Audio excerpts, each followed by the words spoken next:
Hi, I'm Peter J. Ray. Welcome. Today's topic is Resalest Remarkable Books, number 49. Before we get started, I'd like to congratulate Kyle Aquino, Kaylin Coe, and J.R. Hollandoni for graduating from high school at Resalest Educational Center. So congratulations. Good job to those three fine young people, and good luck to them in college. And hope to see you if you want to come back to visit. Maybe I'll meet you when I come back to the Philippines. Anyway, good job. So, the first book today is Mexico in Crisis by Judith Adler Hillman, 1988. Yeah, it's kind of an old book now, but this is a book about Mexico and its problems because of, these third world country problems. Mexico had basically a one-party dictatorship, although I think that party did eventually lose power. The PRI, the Partido Revolucionario Institucional, something like that. Anyway, Mexico had these severe economic problems, political problems, and the big gap between the rich and the poor, which is one of the big issues in the world today because it's not healthy. Especially when you have the poor who are really suffering, who might be living in slums and be malnourished. And then you have this excessive wealth where people living in mansions, and it's a very unhealthy situation. And it's not right, and it's a spiritual thing. But this is a pretty tough book to read, but she worked hard at it. Good job. The next book is Not Quite Burned Out, but Crispy Around the Edges. Inspiration, Laughter, and Encouragement for Teachers by Sharon M. Draper, 2001. Well, I enjoyed this book because the topic is my career teaching. And, you hear teachers getting burned out, working real hard, and then losing their spirit. So you can see she's kind of making a joke here about that she had been somewhat burned out. But, and she's trying to inspire teachers to keep going. Do a good job. And sense of humor is very important, and encouragement. So I enjoyed this. Is a very important career and occupation, education. If the world is going to change, we need better schools. We need to do a better job of raising children and teaching them.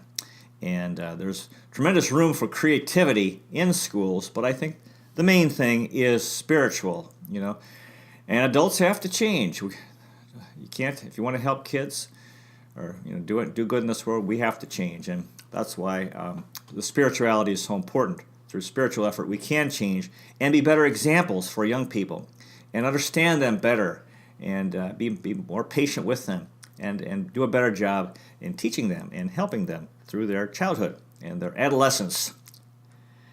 The next book is Verneuil Crick, The Crisis of Prisons in America by David Matlin, 1997.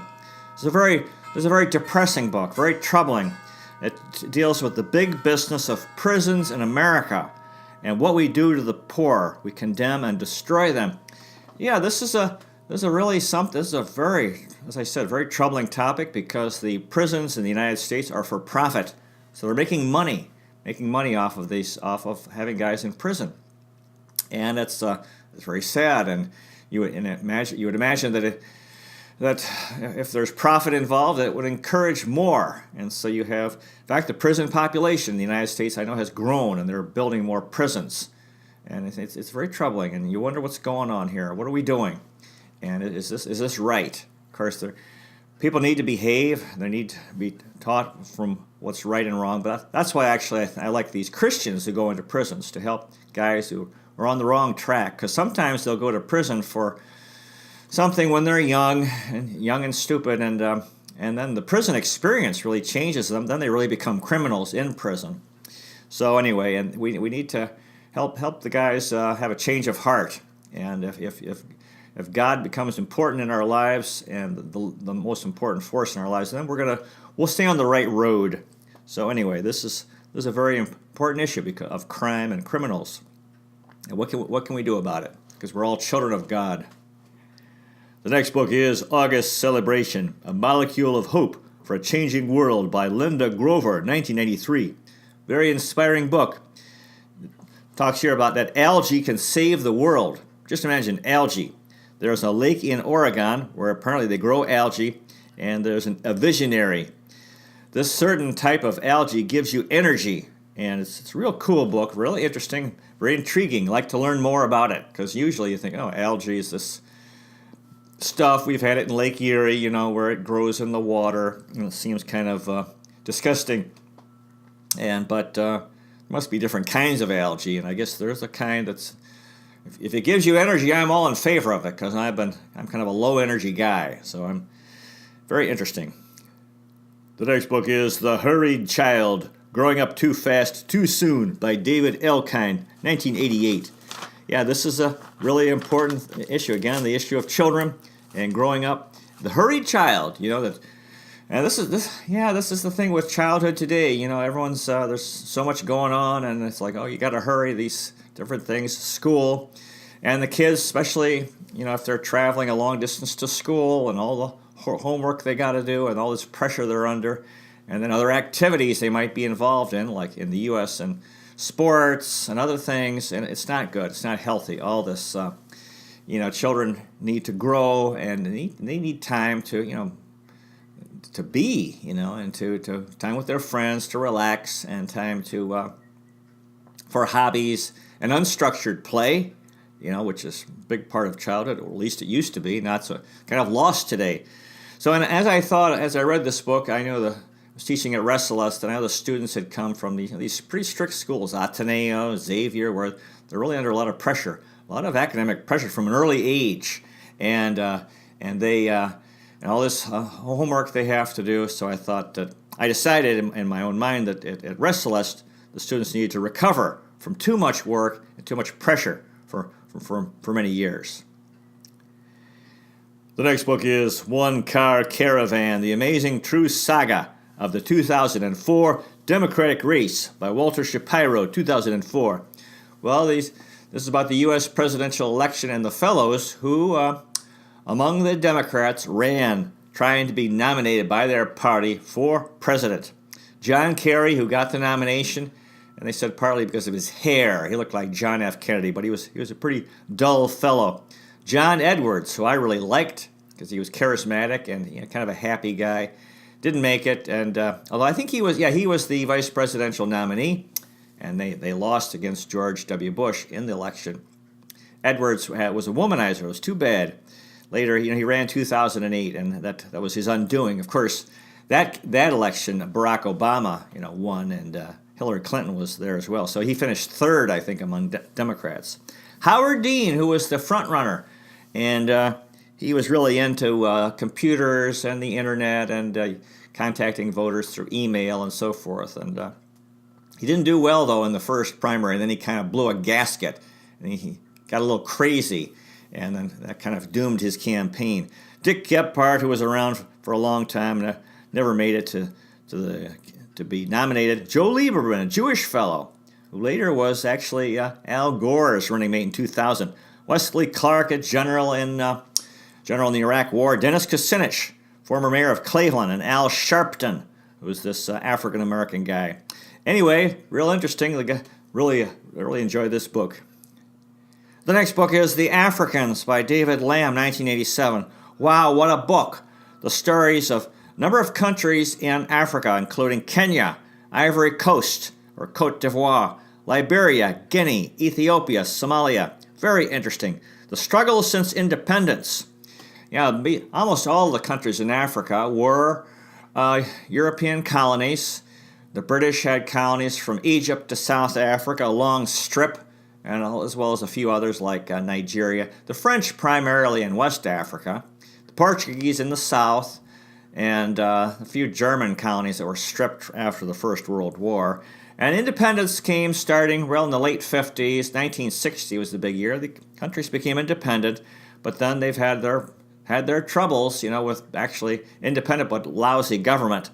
And some became communists, and that actually made things worse, especially down in...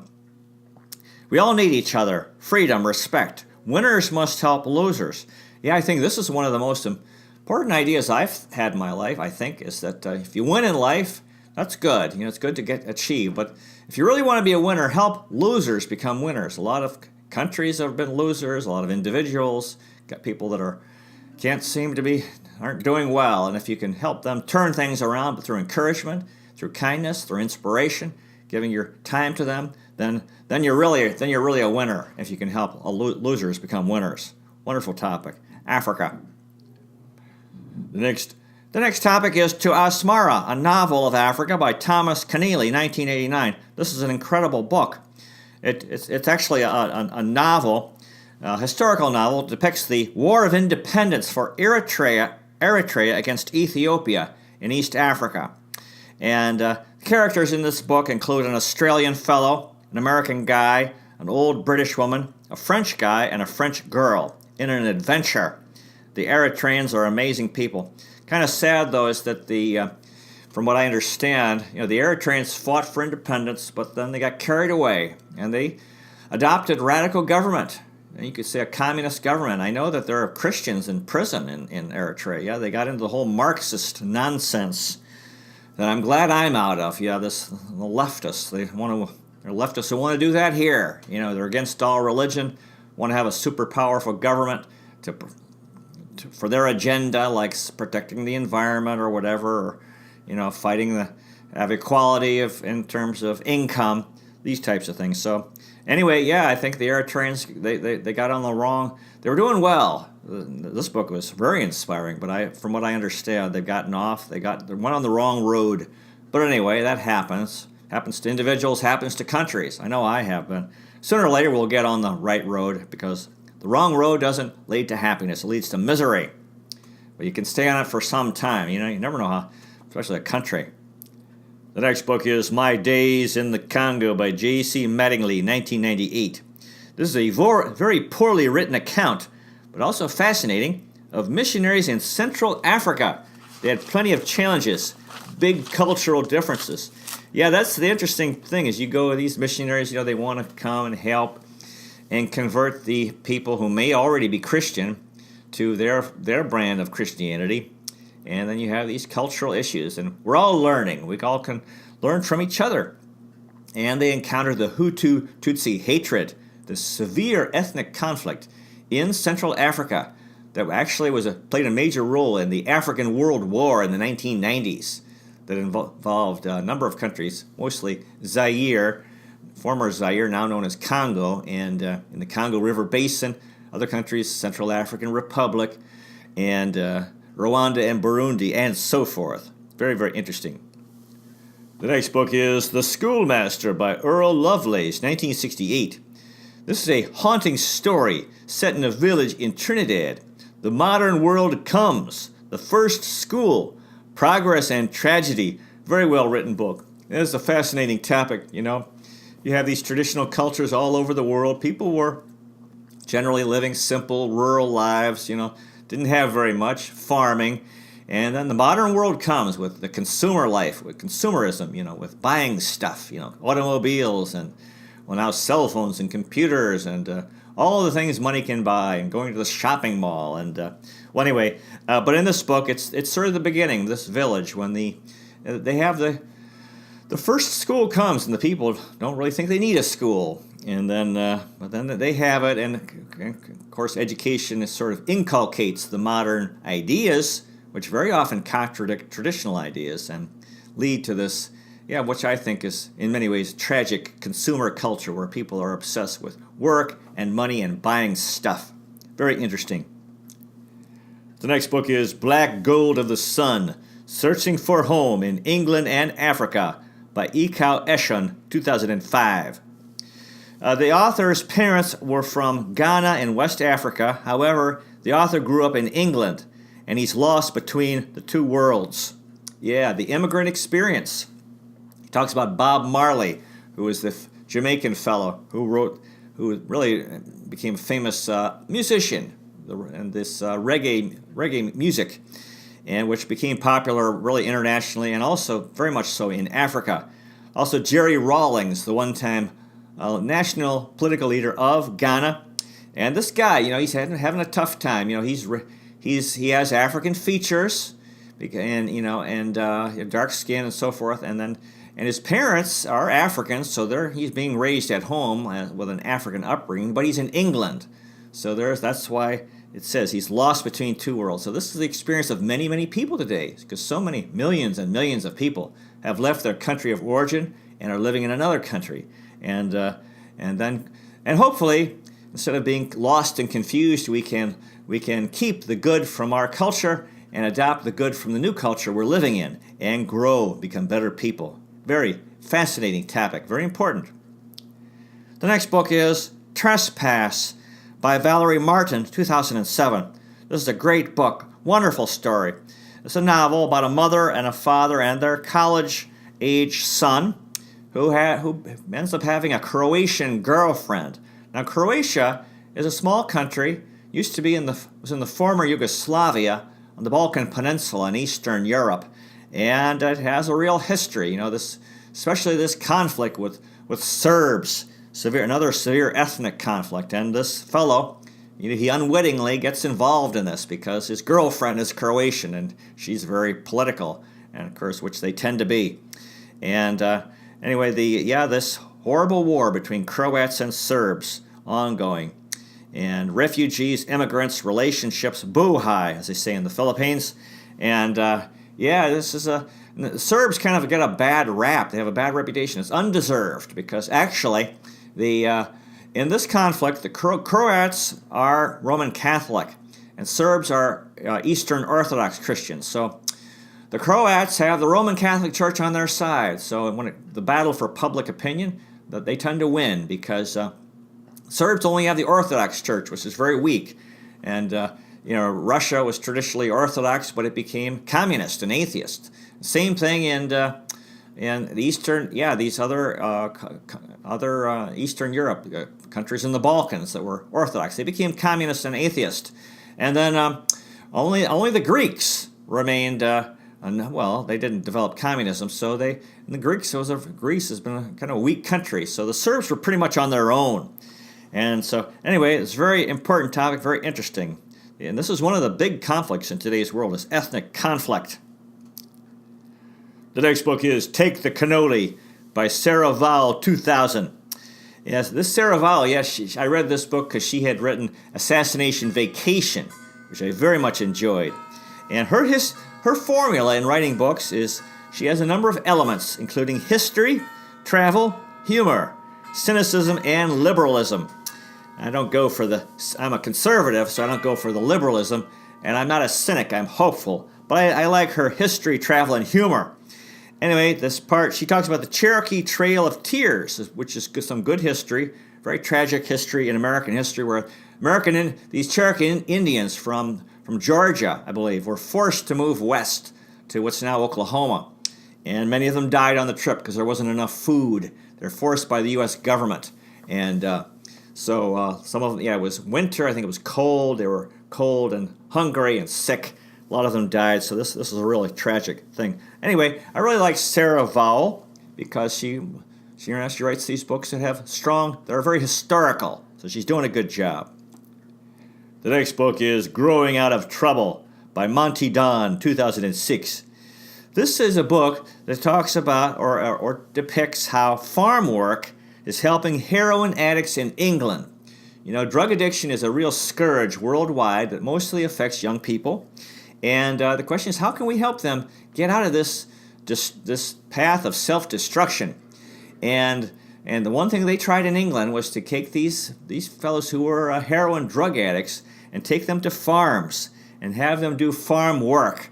And apparently it was very helpful, helping them to change the new way of life. Because, in the modern world, there's so much actually sedentary living in cities. Kids are sitting all the time in school, and unless they get into sports, maybe they don't like sports, so they're too much sitting around, too much indoor living, and not enough nature. And so this is what they were doing here, was using physical outdoor work, which is fulfilling, and nature to help them to overcome this bad lifestyle that they'd fallen into. So really good job. I really enjoyed this book. Very important time because this is an ongoing thing. From what I understand, drug addiction is a growing problem worldwide. The next book is Dan Rooney, My 75 Years with the Pittsburgh Steelers and the NFL by Andrew E. Messich and David F. Hallas, 2007. What people don't know is that, my opinion is that sports teams win because of the owner. If the owner's a good guy, if he's smart and has good character and has enough money, the team can succeed. Very often people think, oh, it's the player. Yes, the players play and you need good managers and coaches. Now in this case, the Rooney family has owned the Pittsburgh Steelers from their inception. Art Rooney, he actually bought the team, and actually didn't do so well under Art Rooney because he was kind of busy and he didn't care that much about winning. But he was a good guy, and his son Dan was a very good guy. And then the Steelers have become a very, very strong team. Won, I believe, 6 championships in the NFL, 6 Super Bowls, and 4 in the 70s, 2 since then. And you can see it's because they're a good. The owners are the Rooney family, and they're a good family. See, the thing is, you can't just be a good guy. You need to be a good family, because what happens when the good guy dies? And so this is what's happened. I think Dan Rooney is gone now, but his sons, I think, are running the team. And you have to be, as an owner, if you're a good person, you have to be patient. You have to be a good judge of character. Hire good people and let them work. And in fact, the Steelers have only had 3 head coaches in like the last 50 years. I think the Cleveland Browns have had like 15. Cleveland Browns haven't had a good ownership. Art Modell wasn't a very good owner, and he had potential. But then we've had Al Lerner, who was old, and then his son Randy was kind of lazy. Now we'll see about Jimmy Haslam. I guess I'm willing to give him a chance, but we've fired the coaches too many times. Anyway, very interesting topic. The next book is Aronson's Maps, the untold story of Aaron Aronson, who might have created peace in the Middle East, by Patricia Goldstone, 2007. This is a good history book. It's set during the First World War era, Middle East politics, Great Britain, France, Germany, Turkey, international Jews, Arabs, Lawrence of Arabia, political conniving, and the end of the Ottoman Empire. See, now the premise of this book, or the purpose, is that we've had all these problems with countries like Iraq, and now Syria is really disaster. And they were actually at one time part of the Ottoman Empire, which was Turkish, and then they all became independent. Were actually created by Great Britain and France for their own purposes, for their own spheres of influence. Iraq was actually under the British influence. So they didn't create it so much with, well, what's going to be best for these people when they basically created countries after the First World War. So anyway, what are you going to do? You can't go back in time. What's been done has been done, and we'll see what we can do. And again, I'm not sure. I don't believe that this fellow, he could have created peace in the Middle East. I think ultimately there are cultural reasons for the problems in those countries. But anyway, we'll see what happens. Very interesting. And this is relevant because a lot of instability in these Middle Eastern countries. The next book is Election 2004, How Bush Cheney 04 Won and What You Can Expect in the Future, by Evan Thomas and the staff of Newsweek 2004. Well, in the 2004 election, George W. Bush was reelected, the Republican nominee and the incumbent president, and the Democratic challenger was John Kerry, who was kind of dull. He had nice hair, but that wasn't enough. James Carville, who came to political prominence under Bill Clinton in the 90s, had this to say about this 04 election, quote, Bush's narrative was, I'm going to protect you from the terrorists of Tikrit and the homos of Hollywood. So he's talking about Tikrit. Well, that's Iraq, the Iraq War, and which has been, a long saga. And then the issue of Hollywood, a lot of people don't go for all the things that are being promoted from these Hollywood movies and the influence of Hollywood, especially conservatives or rural people. So anyway, this is a good book on American politics. The next book is The New Face of Baseball, The 100-Year Rise and Triumph of Latinos in America's Favorite Sport, by Tim Wendell, 2004. Yeah, these countries, nowadays in Major League Baseball, we have a lot of Hispanic players, guys from Latin America, especially from the Dominican Republic. I think that's by far the biggest source of these Spanish-speaking guys who are tremendous players. A fair number, quite a few from Puerto Rico. Also now some from Venezuela. Yeah, quite a few from Venezuela. Some from Colombia, Panama, Nicaragua. And but mostly the Dominican Republic, or La República Dominicana in Espanol. And yeah, I've been, as my own following Cleveland, we've had these players, Rico Cardi from the Dominican Republic, Julio Franco, Carlos Baerga, I think was Puerto Rican, Rusty Torres, and then a lot of many more, like Manny Ramirez and and Pedro Martinez, and so forth. And this guy who plays for Pappy, guy, the big home run hitter for Boston, who retired recently. I have his biography. David Ortiz, yeah, a lot of these guys. The next book is The Barry Diller Story, The Life and Times of America's Greatest Entertainment Mogul by George Mayer, 1997. Now I'm in my fourth spiral notebook of my book diary. This fellow was driven to succeed. He's in the movie business, movies and television. He fought Joan Rivers, who was this amazing comedian, female comedian her parents were Jewish immigrants.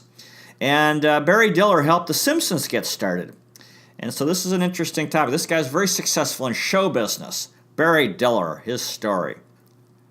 The next book is An American Family by Robert Wayne Duff, 2001. The author, Wayne Duff, was my father's best friend. They were college buddies, and they stayed friends for the rest of their lives. And we used to visit them a lot in Akron. And anyway, when I read this, Wayne Duff wrote this book, his family history, and self-published. And he wanted to pay his respects to his family members and his mother, who had died young, and I think when he was very, very young. And when I read this, Wayne had died, but his widow Anne was still alive. So I read this to. She's good friends with my parents. I read this to write her a letter. I thought she'd be happy. The next book is The Haunted Smile: The Story of Jewish Comedians in America by Lawrence J. Epstein, 2001. The Jewish people, the people of Israel. The Old Testament of the Bible is the story of the Jewish people. And Christianity came from Judaism because Jesus Christ was Jewish, and the 12 disciples were all Jewish. Mother Mary, the Virgin Mary, was Jewish as well.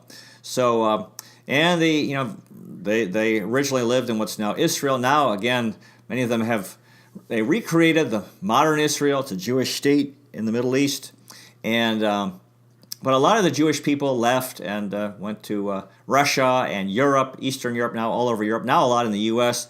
They've had a very tragic history. Of course, 6 million were murdered in the Holocaust, Nazi Germany. It was terrible what happened. But they've been persecuted. Not only that, they've been persecuted a lot. They were kicked out of Spain, persecuted in Russia. A lot of hard times. So what they've done over the centuries to survive is they're hardworking, and they believe in education. They're very smart people. And, one of the things that's helped them over the centuries has been comedy. Kind of like Filipinos. Filipinos are a funny people as well. Like they say, laughter is the best medicine, and the Jewish people have a wonderful sense of humor. And the 20th century, with mass communication, with television, radio, and movies, and a big part of that is comedy, along with other forms of entertainment. You've had these Jewish fellows become world famous because of that, and because they have this quality. Guys like Groucho Marx, George Burns, Milton Berle, Rodney Dangerfield, Woody Allen, Buddy Hackett, Jerry Seinfeld, and many more. I think Jerry Lewis is another one. Anyway, comedians help sad people be happy. They have an important role to play because, if we can laugh, it does help. It can lighten our burden as we go through life.